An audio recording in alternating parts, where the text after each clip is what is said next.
So this morning, and for the next several weeks, we're going to be talking about rising and shining. Rise and shine.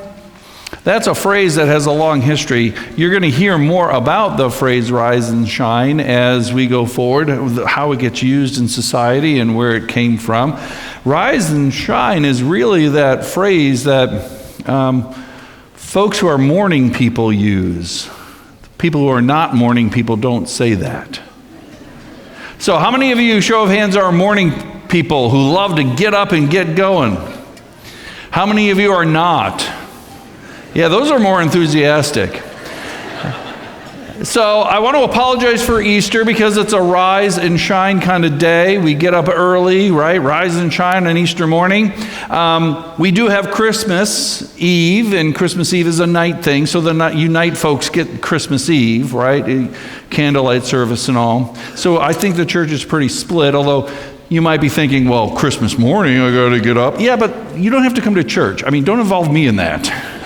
If you get up on Christmas morning, that's your deal. I'm not making you. All right? And so the phrase rise and shine is that phrase that mourning people like to use as a weapon against not mourning people. So my apologies if for the next several weeks you're traumatized because we're going to be saying that a lot. So rise and shine actually has its roots about 1,000 years before Jesus was even born. In the scriptures, the prophet Isaiah, he said, "Arise, shine, your light has come. The people who've walked in darkness have seen a great light." That's the phrase that we hear from Isaiah. And what's interesting about how the church has celebrated the life of Jesus Christ is that we hear that phrase from Isaiah, "Arise and shine, for your light has come." We hear that every Advent season. Now, I know in our culture, we believe that the Christmas season starts the day after Thanksgiving. And that's, I suppose, culturally that is what happens. But in the church and world, we have the season of Advent. And we hear in Advent as one of our texts, that Isaiah text, "Arise and shine, your light has come." So even before Jesus is born, we're talking about arise and shine. And then we go through for the next several months and we walk through Jesus' life, and then we walk as we've done with him all the way to the cross. And then when he dies and rises, in that rising, as I said to the kids, depending on which gospel you read, somebody shines. So we have this wonderful bookend that before he's even born, and then at the moment of his resurrection, it's bookended by rise and shine. I love it when we can learn things that help us have a greater understanding. And some folks in today's world probably don't understand why Easter. We celebrate Easter, we're all here, we make a big deal out of it. Why? I think that's especially acute in today's world because there's a lot of folks who are coming back to church now. I don't know if you noticed this or realized, I think we've been pretty honest about it here at Sheridan, that there's been kind of a steady decline of churchgoers over the past 50 years, and even a steady decline in people of faith over the last several decades. And now that's kind of turned. As a matter of fact, the Roman Catholic Church is reporting this year that they will have the single largest return to church or new members or converts in a century. Why are young people especially coming back to church? Well, the idea is that perhaps it has to do with these. That perhaps this thing, and we've talked about that very thoroughly here at Sheridan, this thing divides us. It isolates us. We can have everything we could ever want, get it delivered to our door, all our food, all of our stuff. We are entertained. We can watch whatever we want. We play. As a people, we play more than any other group in the history of the world. We're playing all the time. And it actually even serves to make us suspect and suspicious of others. It isolates us. Well, come to find out, we don't like that. We're hardwired for something different. And so what people are now doing is coming back to communities because, let's see, I can't trust people, but where do I go to find friendly people? Church, right? And so folks are coming back to church more and more for community. The interesting thing about that, though, is that when we celebrate something like Easter, they're like, yeah, I'm here for the community. What's Easter? And so we need to make sure we know what it means, because these families, these young people, have been raised in a family that probably didn't even go to church. And now they're coming back. So why Easter? Why did Jesus have to die and rise? We've been talking throughout the season of Lent. You can see we've decorated with broken glass, broken mirrors, and we've talked about how Jesus meets us in our brokenness. That we are broken, we see that the world's broken, the world reflects our brokenness, and we are a reflection of a broken world. And so that when Jesus walks to the cross and he's broken, he enters into our brokenness with us. So that's perhaps why he suffers and dies. But why rise? Well, I'm going to show you a clip from Ben Sass. Ben Sass is a native Nebraskan. Most of you maybe know who he is, but I just want to be clear. Ben Sass is a native Nebraskan, grew up in rural Nebraska, grew up Lutheran, although he was the different tribe of Lutheran, although he bent our way towards our tribe of Lutheranism when he became the president of Midland Lutheran in Fremont. Ben Sass was Ivy League educated, came back to be president of Midland Lutheran, was elected to represent Nebraska in Congress, and he then went on to become the president of the University of Florida. Ben Sass is, I would consider, a polarizing figure. Some people don't feel halfway about him. You either really like him or you really don't like him. And what I believe about Ben Sass is he's a tremendous man of faith. He's one guy that I look to and I say, his faith matters. So it doesn't matter to me how you feel about him. I hope we all can agree that he has lived his faith and has really striven to be a man of faith. If you didn't hear, Ben was diagnosed with stage 4 pancreatic cancer, and he only has a few months to live. His parents were members here for many years.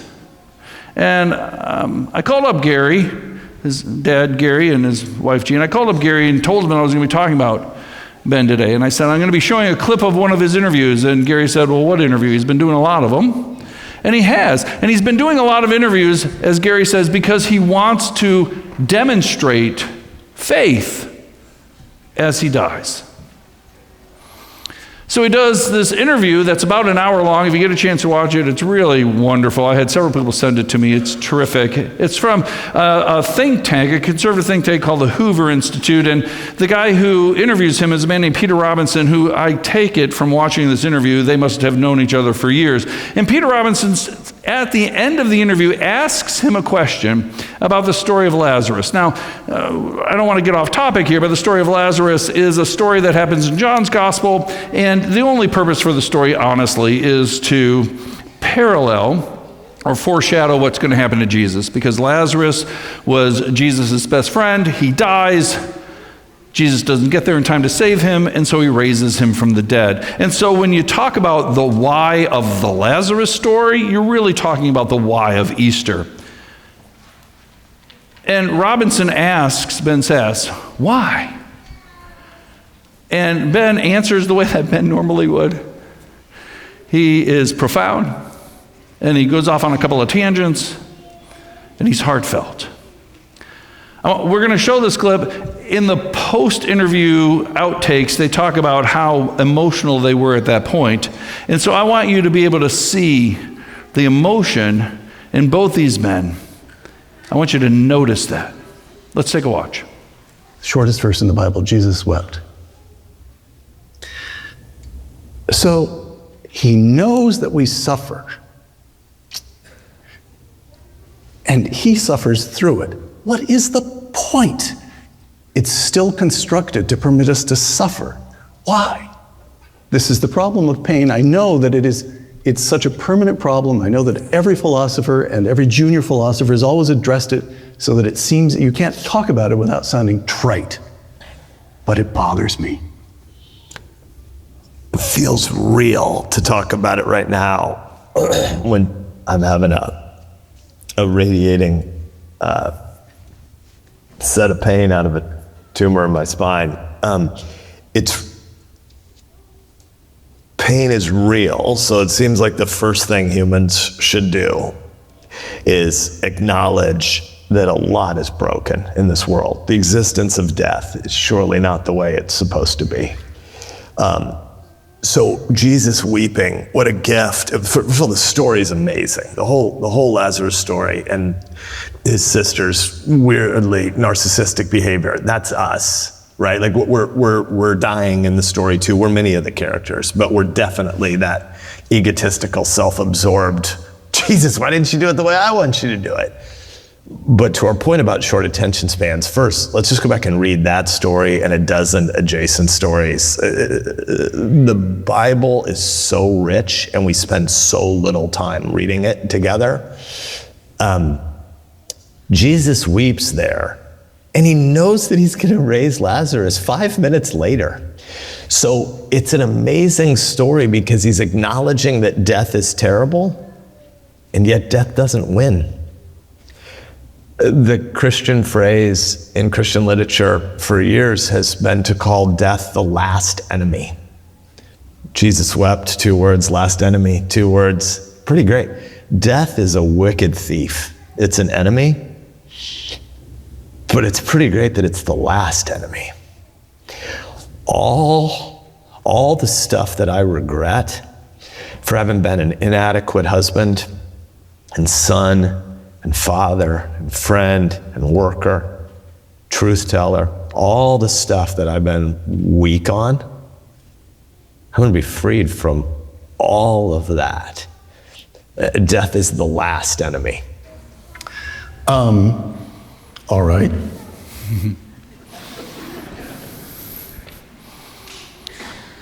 Why? We've decorated again with brokenness. Why did Jesus suffer to enter into our brokenness? Why did Jesus rise?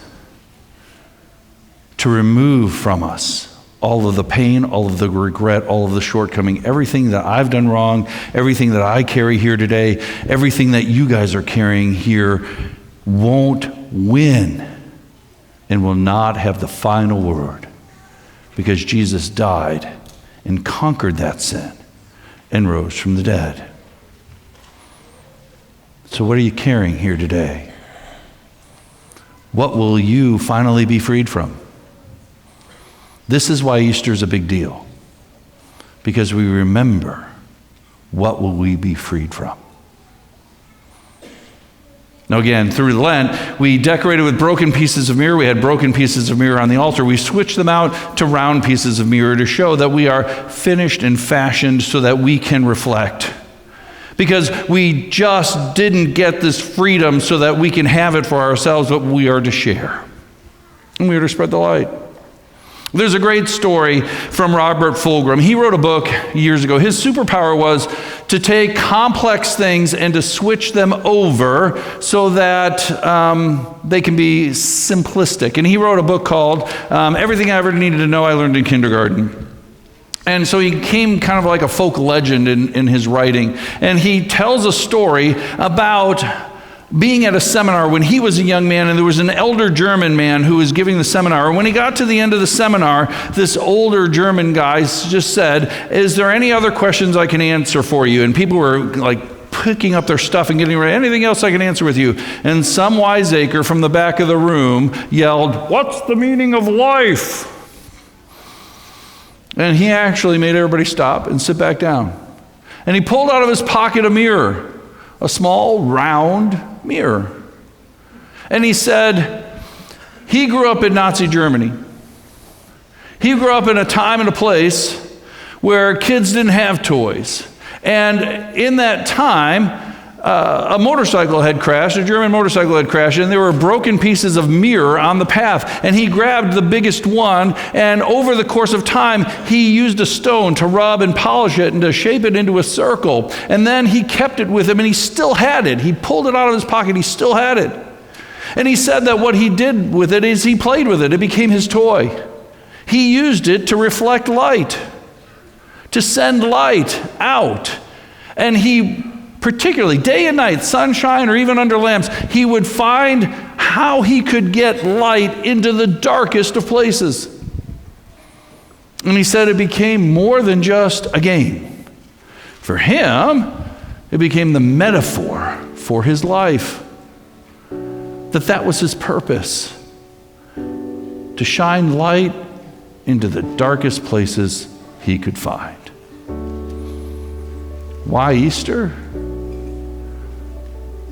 So Jesus enters into your brokenness and suffering. He conquers it and takes everything that you regret, all that hurts you and pains you, and he frees you from it, not for yourself, but so then you can take the light of that love and you can reflect it into the world. I made up a couple hundred of these. I don't know that we have enough for everyone, but they are little compacts with a mirror in them that's got the Sheridan logo on them. If you want one, you can come see Pastor Michelle and I at the end. If you don't need it today, we have lists. You can sign up and we'll get one for you.